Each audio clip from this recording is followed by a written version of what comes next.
आज सीबीआई दफ्तर के बाहर कुछ सीबीआई को लेकर अपमानजनक पोस्टर लगे हुए हैं और उनकी भारतीय जनता पार्टी साथ में मोदी जी के बिहाफ पर पूरी तरीके से भर्त्सना करती है, खंडन करती है और उसमें हम बताना चाहते हैं कि इस तरीके के शब्दों का और पोस्टर से भारतीय जनता पार्टी का कुछ लेना देना नहीं है और हम अपने आप को उससे पूरी तरीके से डिसोसिएट करते हैं। There have been certain posters which are in very poor taste. BJP condemns all such actions and disassociates itself completely from such acts. Both on behalf of the BJP and Mr. Modi, we condemn all such acts.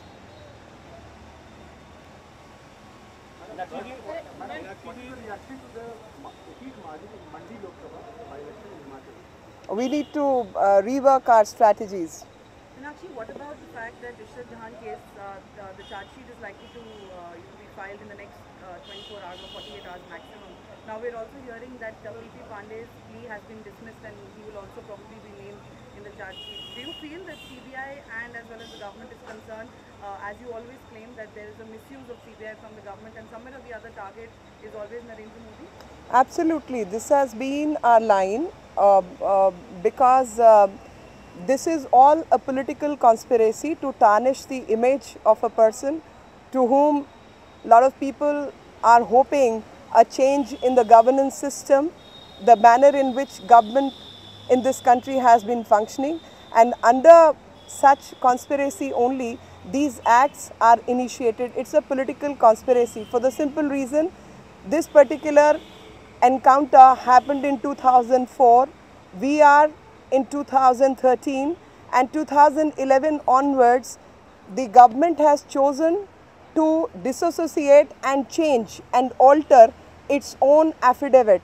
The affidavit which was filed by the then Home Ministry and Mr. Shivraj Patil was then Home Minister, and that affidavit is sought to be altered in this case, as we have seen in the case of coal scam also. Repeatedly such things are brought to the notice that even on issues of terrorism, they have attempted to blow the cover of IB. In the police hierarchy, the IB and RAW stand above CBI. And who is CBI to cross-examine or interrogate a director or somebody working for the CBI, because these are the agencies which work for the security of the nation, and security cover is a very, very important part of their functioning. Similarly, there was a case, if all of us can refresh our memory, of 2006 Malegaon. We have seen even those cases have been used for political purposes. There was first a charge sheet by the ATS and found certain people guilty.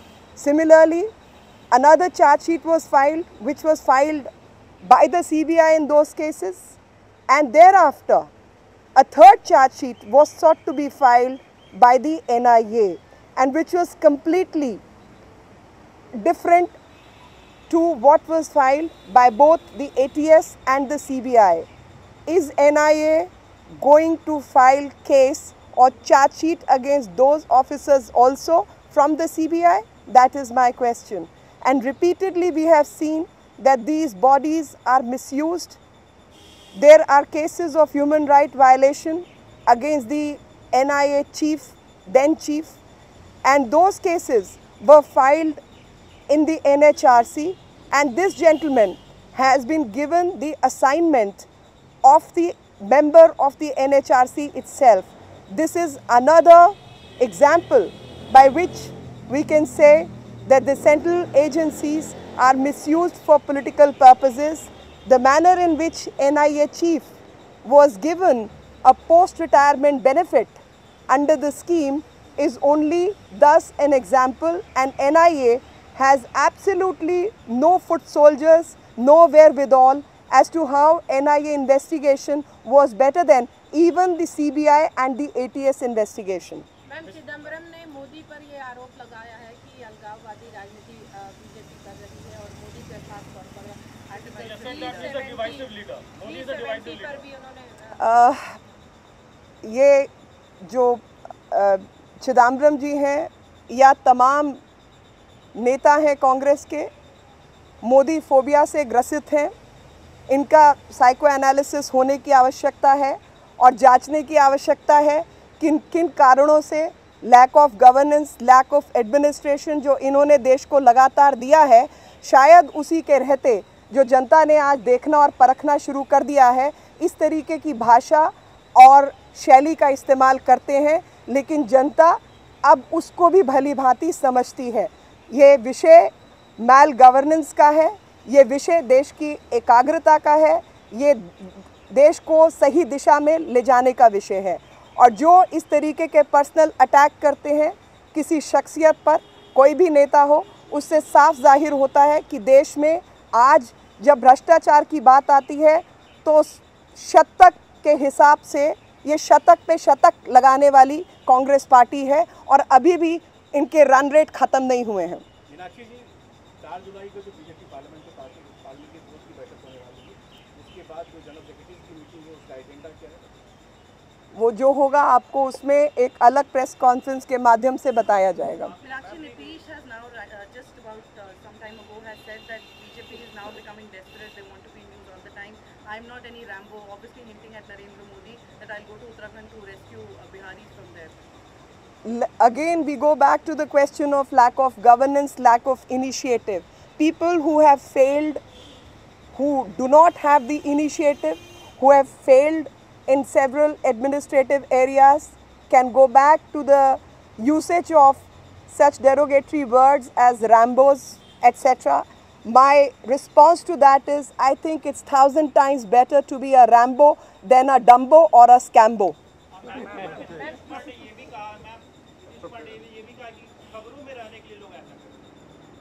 वो कहाँ रहने के लिए ये सब कह रहे हैं?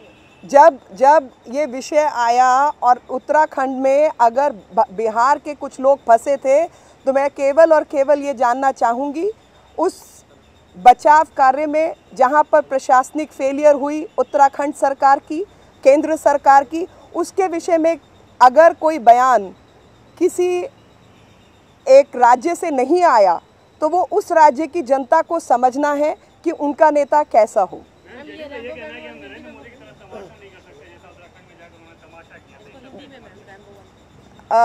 देखिए, जिसको वो तमाशा कहते हैं, लोग उसको सुशासन मानते हैं और इसी विषय में मैं कहना चाहूँगी कि कहीं बेहतर है रैम्बो होना सिवाय इसके कि डम्बो या स्कैम्बो होने से। अजय माकन ने अभी कहा है कि उत्तराखंड के घटना पर राजनीति नहीं होगी और सभी पार्टियों को रिहैबिलिटेशन पर फोकस करना चाहिए। मुझे खुशी है कि 15 दिन बाद अजय माकन जी को इस बात की याद आई, क्योंकि 15 दिन पहले उनको यही याद दिलाने के लिए पहले सुषमा जी ने ट्वीट करके उनको बताया था और गृह मंत्री से मिलकर बताया था कि ये आपदा ऐसी नहीं है जैसा कि कहा जा रहा था कि 54 लोग मारे गए, 72 लोग मारे गए, बल्कि हज़ारों के हिसाब से लोग मरे हैं और जिसकी जानकारी गृह मंत्रालय को नहीं थी तब तक, और उस पर कोई कार्य भी नहीं हुआ था। 18 की प्रेस कॉन्फ्रेंस में मैंने खुद ये बात सामने रखी थी कि आप इसको राष्ट्रीय आपदा घोषित करें। सिर्फ किसी राज्य या किसी सरकार नहीं, बल्कि देश के जितने संसाधन हैं उनको जुटाया जाए उत्तराखंड से इस त्रासदी से बाहर निकालने के लिए, और सब कंधे से कंधा मिलाकर एकजुट होकर इस त्रासदी से लोगों को निकालें और जो भी काम हो सकता है वो काम एकजुट होकर किया जाए। लेकिन उन विषयों में लगातार जिस तरीके के शब्द चिदम्बरम जी ने इस्तेमाल किए, डिवाइसिव राजनीति, तो डिवाइसिव राजनीति करने वाली कांग्रेस पार्टी जो कि ऐसे प्रचंड आपदा के समय पर भी अपने पोस्टर्स छपवा सकती है, बड़े बड़े अखबारों में एडवर्टिजमेंट दे सकती है, वेबसाइट के ऊपर लिस्ट छाप सकती है और ऐसी रसद सामग्री की फ्लैग ऑफ कर सकती है, उससे कोई बेहतर उम्मीद करना शायद मुश्किल होगा। लेकिन मुझे खुशी है कि आज उन्हीं के अपने पूर्व मंत्री ने इस तरीके का बयान दिया।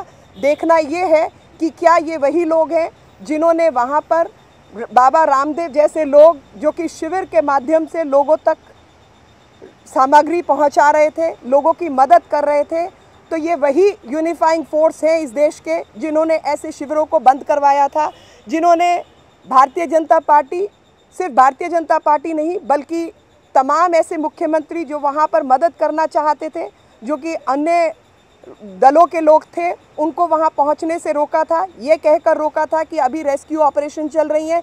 लेकिन जब इन्हीं के सर्वश्रेष्ठ नेता छुट्टी मनाकर वापस आकर वहाँ जाना चाहते हैं तो उनको लेकर कानून और नियम का उल्लंघन होता है, उसको तोड़ा जाता है, उसको बदला जाता है।